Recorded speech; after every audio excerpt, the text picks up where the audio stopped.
Well, welcome. We're here to discuss the Bethany Hall mural project. It's back here.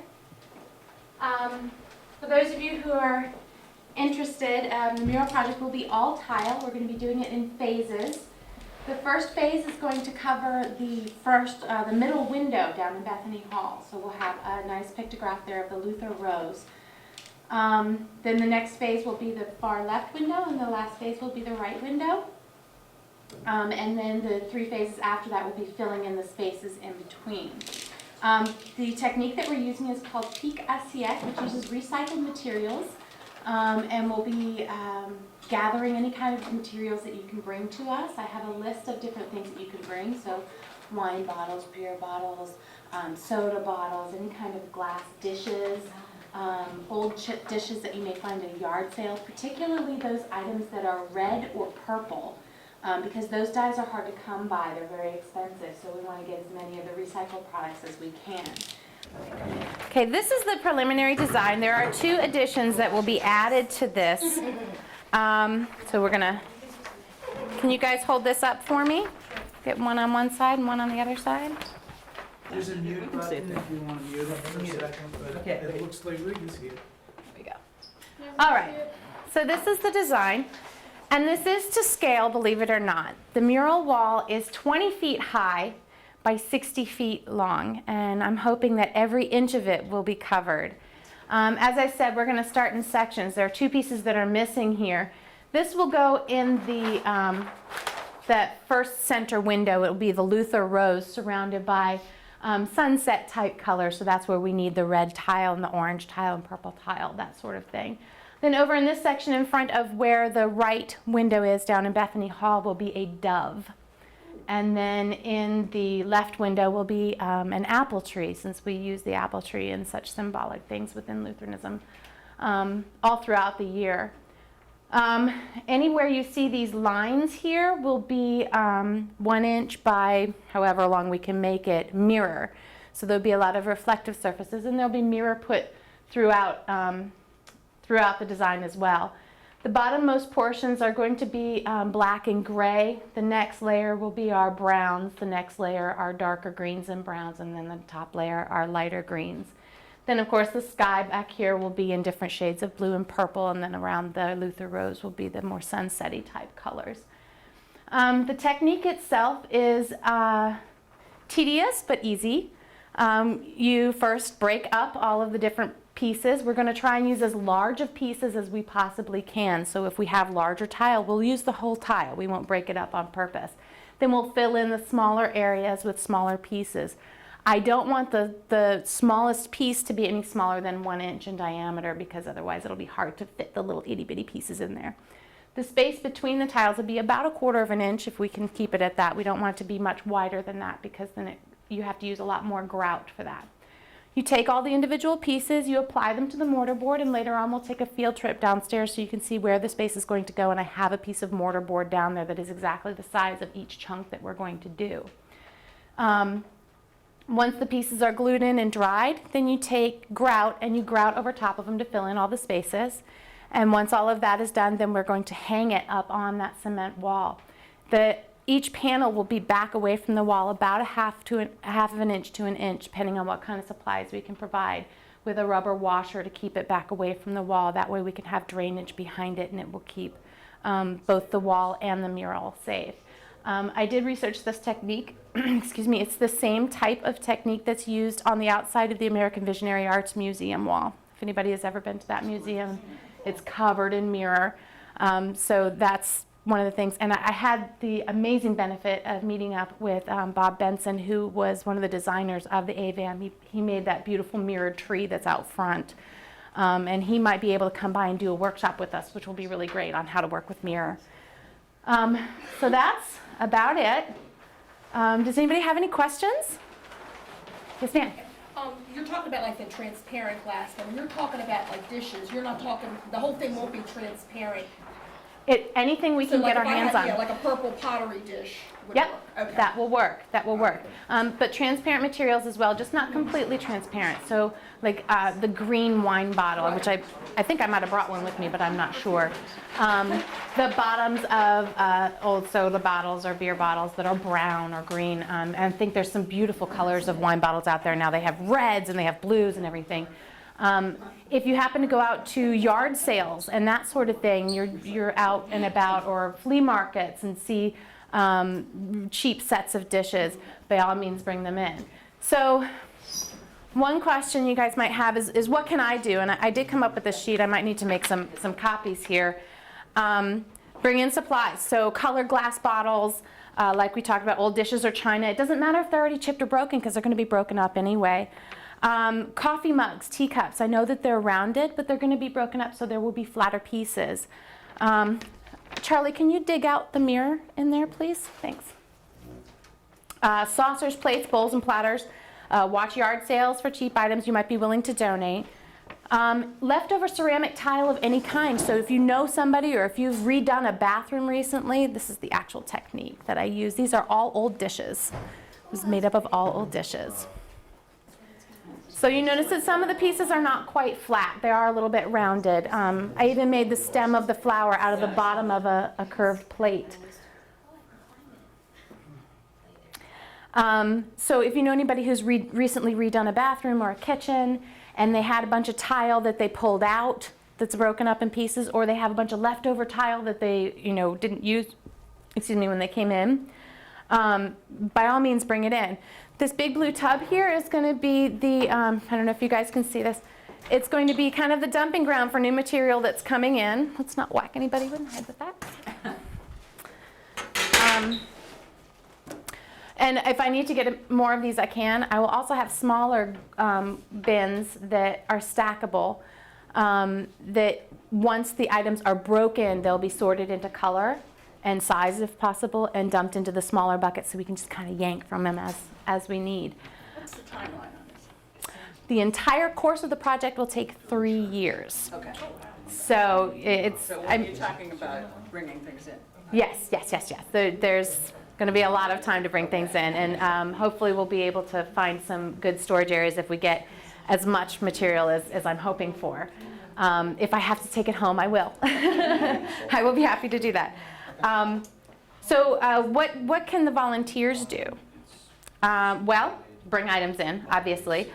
Help sort items by color. So if you don't want to be working with the broken glass for safety reasons, you're more than welcome to do that. And the colors that you're most looking for? Reds and purples. But any color is good. Blues, Those are the ones that browns. you need for the certain flower, right? Yeah. Are you looking for just solids? Like I noticed in here you Nope. have like patterns. Patterns are good. Okay. Anything, Gotcha. any kind of recyclable glass. It's really a great project. It's all encompassing of all different kinds of recycled material. But we want to keep it in the glass and ceramic family. We don't want to bring in plastics and that sort of thing. Are you looking for dish smashers? I'm getting to that. We have those. So wine bottles usually have sticky residue on them from the labels. We'd like for you to, if you bring in those types of items, try and get the labels off as much as possible. But we'll have volunteers that can help get the rest of the residue off. We can get some Gooper-Doop or whatever. Cut the tile with nippers. So if we have tile that is broken up, and the way that we break them up is very safe, we wrap the item in a towel, bring it outside and just crack it with a hammer, lightly. And then open up the towel, pull out the pieces that will work, and if there are still big chunks, then we break them up a little bit more, and then we sort them into the bin, so we'll need people to sort them as well. Goggles, absolutely. All the safety equipment is going to be provided, so we have goggles, we have gloves, we have all the tools that we're going to need. Thank you, Eric, for bringing that stuff in. How often a week are we going to be doing this? Or? Every Saturday from 9 to 12. Okay, cool. And we'll probably add in some weeknight evenings as well, especially during the winter time. We can't do any work outside because of the changes in weather and that sort of thing, but Trish, what is the first Saturday that you will? next Saturday. Next Saturday. Okay. I'm ready. What colors do you need that I can check at school to see? White, red, and royal blue for the Luther Rose. since that's what we're doing. And then yellows or beiges to go on the outside of it, because that's the middle part. Yeah, So could some of that be blue glass, like milk and magnesia blue glass? absolutely, absolutely. So it won't be in, if all I get is like 3 bottles of that milk of magnesia blue, obviously, I'm gonna have to spread it around, because we can't have a little bit over here and a little bit over there. Adhesive, yeah. A what? Adhesive, or you just? I do. It's called Goop. It was the recommended it was a recommended adhesive by Bob Benson. He said that's what he uses. It's weather resistant. Hardware store. Oh, okay. I have some in here actually. It's weather resistant, super strong. Yeah. And it's very easy to. That's the stuff. Cheap and it's easy to apply. So another thing that volunteers can do is once those pieces are broken up with the hammer, we need people to file off the edges so they're not too sharp to work with. So that's another thing that can be done.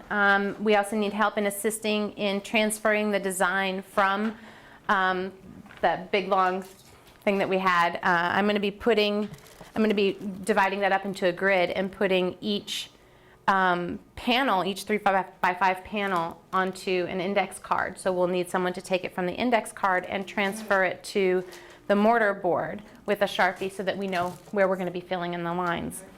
We'll also need people to physically glue the pieces to the mortar board. Someone to mix and apply the grout. And once the piece is done, we're going to have a sealer that will weather protect it for years to come. We'll need people to help us prepare and hang the 3x5 mortar board panels to the wall. I've already had a volunteer to help with that. And then, of course, everybody's least favorite job, cleaning up and organizing everything after we're finished, which thank you, Charlie, which will take about a half an hour once it'll take a half an hour to set up, a couple hours to work with it, and then a half an hour to clean up. And we want to make sure, since we're doing most of the work in Bethany Hall, that we're being very meticulous about how we clean up. Other people use that space, and we do not want to get in their way or cause them any kind of inconvenience. Yoga and broken glass. Exactly, especially that. So we'll try to do the work outside as much as possible just for that reason, but in this heat, I don't want anybody to become ill because of it. But we need to make sure that we're very diligent about making sure we clean up after ourselves. Don't get any goop on the walls or your fingers, because they'll stick together. So we'll need a lot of help with that. We also need help in selling orders for how we're fundraising this project. The cost of the project is minimal as far as projects of this size go. However, we are going to need to buy things like mortar and mortar board and glue. So one of the things that we came up with was to create customized 5x5 tiles. Bob Benson again was wonderful in giving me this little secret. If anybody has been to the American Visionary Arts Museum, he has an exhibit downstairs, which is affectionately called the fart machine. Wow. It's a little cheeky. It's my son's favorite exhibit. And he has different depictions of flatulence, which is a little embarrassing, but he's covered those with a special type of epoxy that preserves whatever's underneath it. So what we plan to do is take these 5x5 tiles. You can put pictures, text, in memoriam, any kind of thing that you would like to be memorialized within our mural. We will cover it with this epoxy and integrate that tile within the wall. And what we would ask is that you donate a certain percentage of, more than the cost to make it. So that's kind of our little fundraising policy. And of course, if you'd like to just freely donate, we'll take that too. I would be happy to do that. We'll put a basket out. I'm not understanding. Will those go on the individual tiles, or will there be a different place for those? Or? They'll be integrated within the wall. So if I have a 5x5 tile that I put a picture of my family on that says, the Morgan family, I'll take that tile and somewhere within the mural, it'll be placed. And if you have preferences, we can try and work that in, but obviously it's not going to be in the middle of the Luther rows, because that would be a little weird. But within, we have a lot of space. It's 20 feet by 60 feet, so we're going to have a lot of places to put it, and we'll have it scattered throughout. So a picture of you, your family, in memoriam type things can be placed somewhere within the wall. Okay?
Lawrence.